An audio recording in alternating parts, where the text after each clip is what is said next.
इन्होंने कश्मीर का सौदा कर लिया। मुल्क की सॉवरेनिटी पे जिस तरह आपने कश्मीर इंडिया के हवाले कर दिया था, अगर आप इस तरह की कोई कमजोरी दिखाकर आए हैं तो पार्लियामेंट के जरिए कौम को जनरल साहब, क्या वजह है कि एक तरफ तो पाक फौज के आर्मी चीफ मोहतरम कमर जावेद बाजवा और जनरल फैज साहब कहते हैं ना हमने अड्डे दिए, ना देंगे, ना दे सकते हैं। दूसरी तरफ वजीर आज़म भी कह चुके हैं, लेकिन मरियम नवाज और नवाज शरीफ कोई ऐसा मौका नहीं जाने देती जिससे हमारी फौज को कमजोर करने का मौका मिले। आज भी उन्होंने कहा इन्होंने कश्मीर का सौदा कर लिया।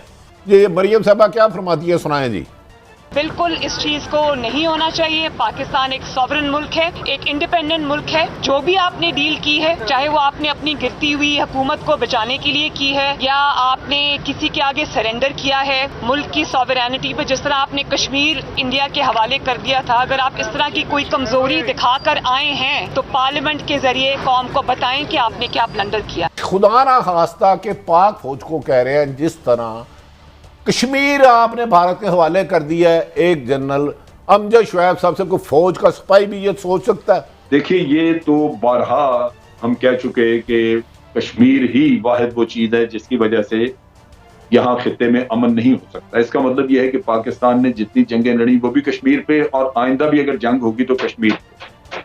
लिहाजा कश्मीर के मसले को भुलाना या उसको नजरअंदाज करना ये तो सवाल ही पैदा नहीं होता। मियाँ साहब के अपने दौर में मसला रहा, क्योंकि वो कश्मीर का नाम नहीं देते थे, भारत की किसी ज्यादती का नाम नहीं देते थे, कलभूषण का कभी नाम ना लिया। उफा में मीटिंग हुई तो जो एलामिया जारी किया गया उसमें कश्मीर का जिक्र ही नहीं था। तो ये मसला तो उधर रहा है। और आपको याद होगा कि इंटरनेशनल कोर्ट ऑफ जस्टिस में भी नवाज शरीफ साहब को भारतीय वकील ने कोर्ट किया था कि पाकिस्तान टेररिज्म करवाता है। तो ये अपना मेरा ख्याल है भूल जाते हैं। अब इसमें भी इन्होंने कहा इंटरनेशनल मीडिया से पता चला है कि पाकिस्तान ने अड्डे दिए हैं। भाई आपने इंटरनेशनल मीडिया को सुना है तो पाकिस्तानी मीडिया को भी सुने ना। यहाँ पे रोजाना वो इन लोगों के बयानात और खासतौर पे शाह महमूद कुरैशी की तकरीर, फवाद चौधरी, इसका अपना ये चौधरी साहब का जो हमारे मिनिस्टर हैं, इनका बयान, मतलब हर किस्म के आपको यहाँ पे स्टेटमेंट्स मिल रही हैं जिसमें कि डिनाइल है बड़ा एम्फेटिक, बड़ा जोरदार तरीके से। तो आप कैसे इस चीज को लिंक कर रही है? इंटरनेशनल मीडिया ने ये कह दिया। इंटरनेशनल मीडिया ने भी ये नहीं कहा कि आपने अड्डे दे दिए। वहां भी स्टोरी जो न्यूयॉर्क टाइम्स की है उसमें यही है कि पाकिस्तान ने बड़ी कड़ी शराइत रखी हैं, और उनमें से पहली शर्त यही है कि जनाब आप जब यहां से किसी टारगेट को हिट करना चाहेंगे तो वो टारगेट हम अप्रूव करेंगे, आप इस तरह जाके नहीं कर सकेंगे। इसका मतलब ये है कि पाकिस्तान ये समझता है कि अगर यहां से हमला करना है किसी ने तो वो टीटीपी पे जाके करे जो उधर से हमारे खिलाफ काम कर रही है। अच्छा जनरल साहब, मैं आपको रोकूंगा। आप क्या समझते हैं उधर से नवाज शरीफ डायरेक्ट हमारे ISI के आर्मी DG मोहतरम फैद हमीद साहब और इधर नवाज शरीफ फौज, क्या ये इंटरनेशनल ताकतें भी इनके पीछे हैं या सिर्फ हुकूमत का जाने का दर्द है इन्हें? आप क्या समझते हैं? मैं जहां तक फौज का ताल्लुक है, मियाँ साहब को तकरीबन 21-22 साल हो गए फौज के खिलाफ साजिशें करते हुए। और ये किस्सा शुरू हुआ था जब इनकी मुशर्रफ के साथ मुखासमत हुई। मियाँ साहब अपनी तबीयत से मजबूर हैं, ये हर किसी के साथ सींग फंसा के बैठ जाते हैं, क्योंकि इनका जो सुप्रीमेसी, सिविल सुप्रीमेसी वाला जो इनकी फिलॉसफी है वो ये है कि ये स्याह करें या सफेद करें, कोई इनसे पूछे ना, सवाल नहीं आपका, आप बता नहीं सकते कि जनाब ये आप क्यों कर रहे हैं, ये नहीं ऐसे करना चाहिए था। और जो जैसे इन्होंने जनरल जहांगीर करामत को फारिग किया था वो एक बड़ा इशू था। जनरल जहांगीर, मैं उस कॉन्फ्रेंस में मौजूद था, he was the lieutenant general then, और हमने मजबूर किया जनरल जहांगीर करामत को कि आप ये बताएं इनको कि नेशनल सिक्योरिटी कमेटी बनाएं, क्योंकि जब हमने न्यूक्लियर एक्सप्लोजन किया तो भट्टी साहब कोई सही प्लेटफॉर्म ही नहीं था हम जहां पे स्ट्रेटेजिक नेचर के फैसले करते। आप कभी कैबिनेट में बैठ के कर रहे हैं, कभी किचन कैबिनेट में कर रहे हैं, कभी आप टी रूम में बैठ के कर रहे हैं, ये तो तरीका नहीं है। तो आप अभी आपकी नेशनल सिक्योरिटी कमेटी है, 4 मिनिस्टर उसमें बैठते हैं, प्राइम मिनिस्टर चेयर करता है, तीनों सर्विसेज चीफ होते हैं, जॉइंट चीफ होता है, फैसले होते हैं वहां पे।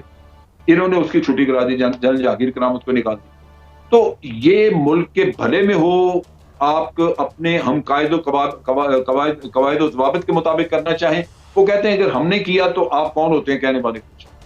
अभी मिसाल ले लें कि जब मोदी लाहौर में आया, मोदी के साथ उसका नेशनल सिक्योरिटी एडवाइजर था, जब ये बातचीत मियां साहब से की उसने, उसका फॉरेन सेक्रेटरी उसके साथ था, और उसका गालिबन सिक्योरिटी एडवाइजर भी साथ था। अब यहाँ पे पाकिस्तान में एजाज चौधरी फॉरेन सेक्रेटरी था, इनको रस्ते से वापस कर दिया कि आपकी जरूरत नहीं है।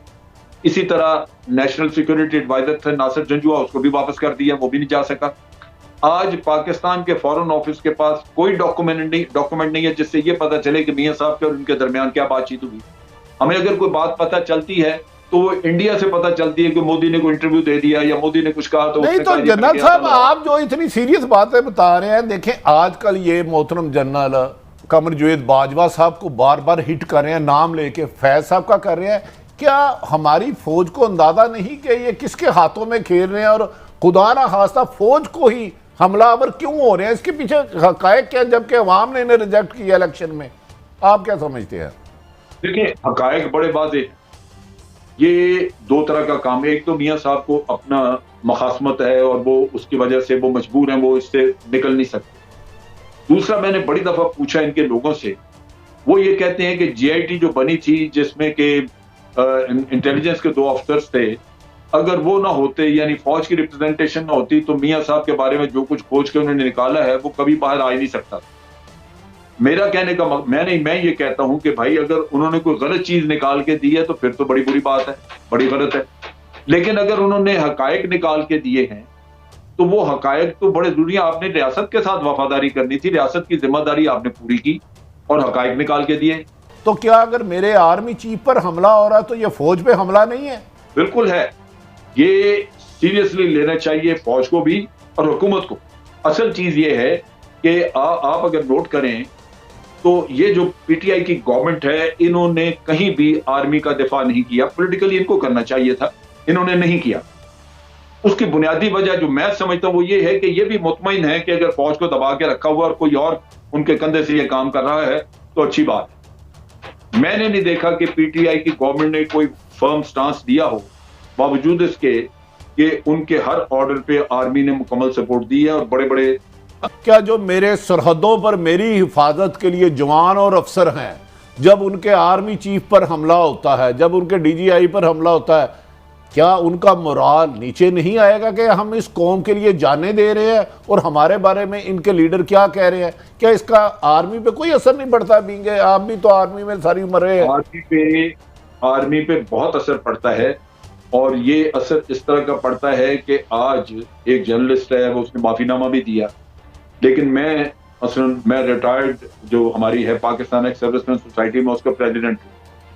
मुझे धड़ाधड़ मैसेज आ रहे हैं। चीज ये है कि ये जब मोराल डाउन होता है, लोगों के दिल टूटते हैं, फिर वो उनको संभालना बड़ा मुश्किल हो जाता है। आप बेशक उनकी दिलजोई करने के लिए फिर माफीनामे दें, जो जी चाहे करें, ये इंतहाई मुश्किल हो जाती है बात। और जनरल साहब, आप खुद फरमा रहे हैं आपको हजारों मैसेज आए, हमें भी आए, तो क्या आपने ये अपने फौज की पल्स आर्मी चीफ या किसी मुतलका मौजूदा अहम अदारे को पहुंचाया कि भाई ये क्या कर रहे हैं? जंग लड़ने वाले जवान जो शहादतें दे रहे हैं, 22-24 साल का जवान, क्या आपके खून के साथ कर रहे हैं? आपने किसी को ये मैसेज पहुंचाया? ये तो बड़ी तकलीफ से बात है। मैंने मैसेज दे दिया, लेकिन चीज ये है कि मेरे हाथ में ये तो नहीं है कि मैं फैसला साजी करूं, फैसला कहीं और है। मगर एक चीज वादे है कि ये चीजें इंतहाई डैमेजिंग हैं आपके मुल्क की आर्मी के लिए और मुल्क के दिफा के लिए। ये तमाम लोगों को सोचना चाहिए। और यही काम आप देख लिए, ये हमारे दोनों जजेस जो इनके चहेते हैं नून लीग के, उन्होंने भी ये किए। ये इतना झूठ बोलते हैं अपना, ये भट्टी साहब आप सोच नहीं सकते।